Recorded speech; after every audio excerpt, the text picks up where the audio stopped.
Hello guys! Welcome to another farm tour at sa likuran natin is Okra, ladyfinger, or it's called Pinay in Gujarat. So we'll see. So this guys is Okra.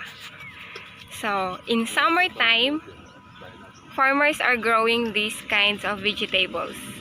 So ayan na yung okra nila. Nag-harvest sila. It's a family farm. So, it's along the highway. So, ayan yung may-ari and yung asawa ko. So, along the highway, usually the farms located here. So, ang dami nilang okra. Yung iba namumulaklak. I always like the flowers. My favorite color is yellow. And, ayan. They're harvesting, but they always use gloves for their protection.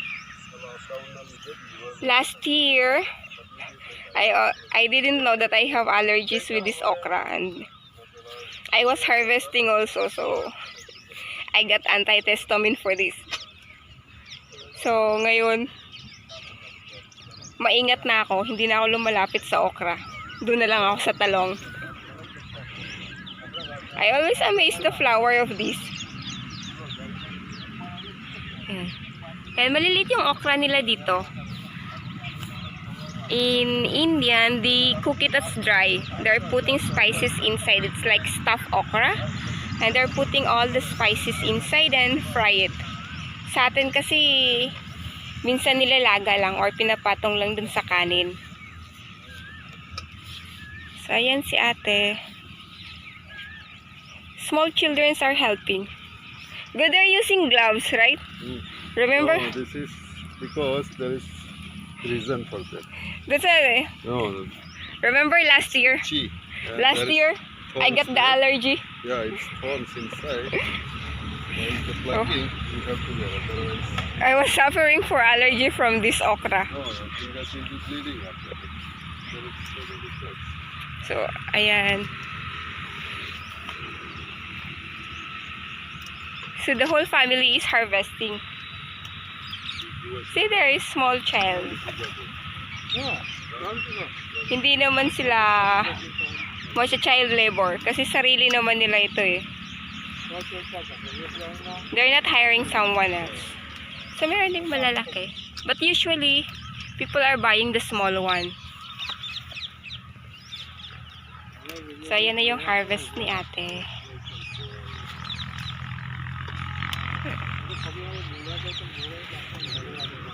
Ang sisipag talaga nila.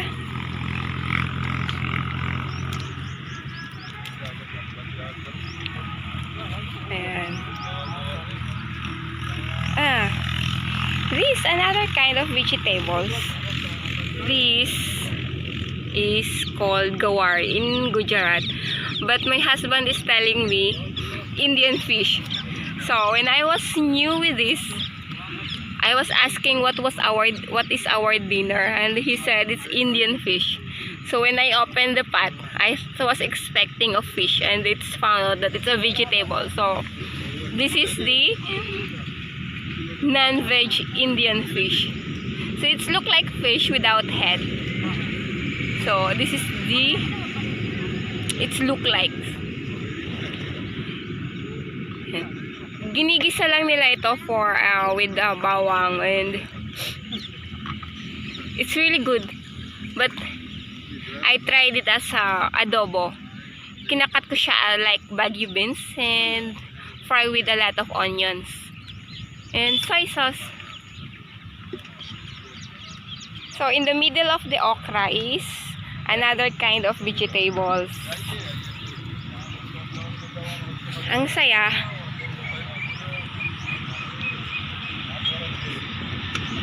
Sayang. Hindi talaga ako pwedeng pumasok sa loob. Pero ang lawak nila, they can harvest it. They can harvest more than 100 kg. The harvesting of the okra is every 2 days. Parang isang araw, patutubigan nila, and then the next day, they will harvest and wait for another day, tubig ulit. So, alternate.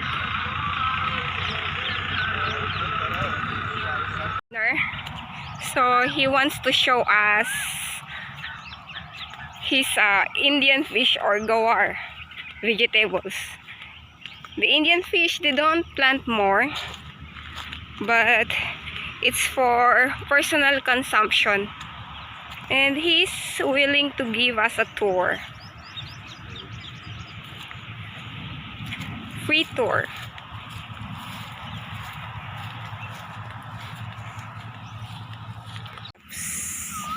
So, this is the Indian fish, gawar. I really don't know how it's called, but it's only I saw in India. I don't see it in Philippines. We have like this before, right? Before we planted like this in farm, and we got enough harvest also. But since we don't have enough water, we didn't plant again. We're having hard time in summer, so we just have grass. See, it's their personal consumption, so they're just planting little bit only, and they're ready to harvest. Ayan.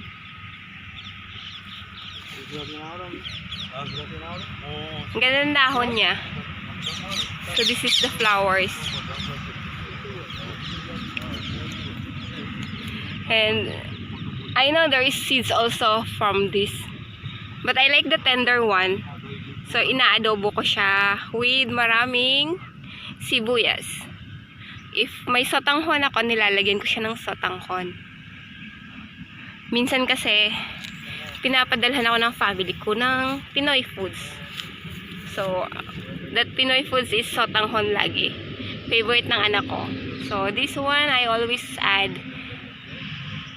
The Indian fish I cook as Pinoy food. Ayan. Ayan o, ganyan siya mamumunga. Grabe. Ang dami sa isang puno. Isang ulaman na.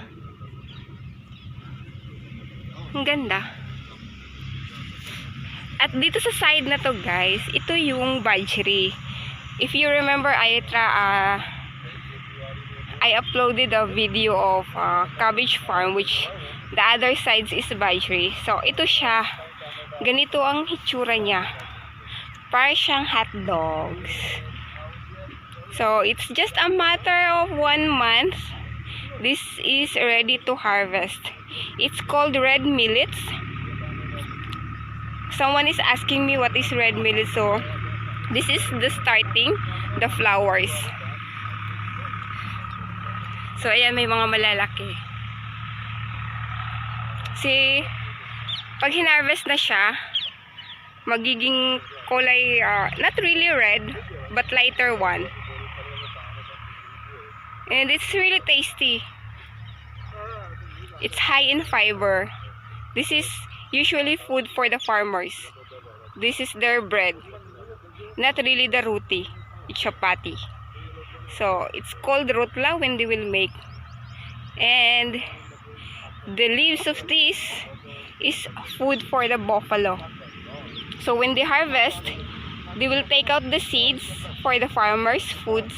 And this grass they will be dry and grind it for the buffaloes. Cows and buffaloes will enjoy this. So this is always double purpose. So they're planting this once a year. They will have this because bajri likes sun only. If you will plant it in the monsoon time, the seeds will be black. So if you want a good color of this, it should be planted month of March until month of May. Before the shadows will come from, the first rain of May, it should be harvested, or else these crops will be ruined. And always in farm, there is always trees. Some are fruit bearing, some are just for shadows. Amaze me guys is the rice. Because all I know, rice is just growing during the rainy season. But they manage to plant. So it means they have their own water facilities that will give extra water for this rice. So ayan na yung rice nila. They're starting. So ayan na yung bulaklak. So this is the rice field. Well, rice is expensive for summer here.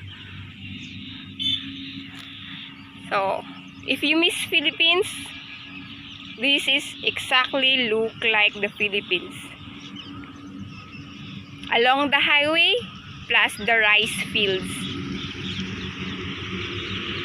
And there is house there also. The greenery on the summer. A very nice view for summer.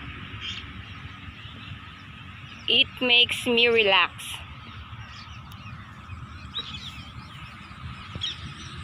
And here, the side is kangkong. Ayan.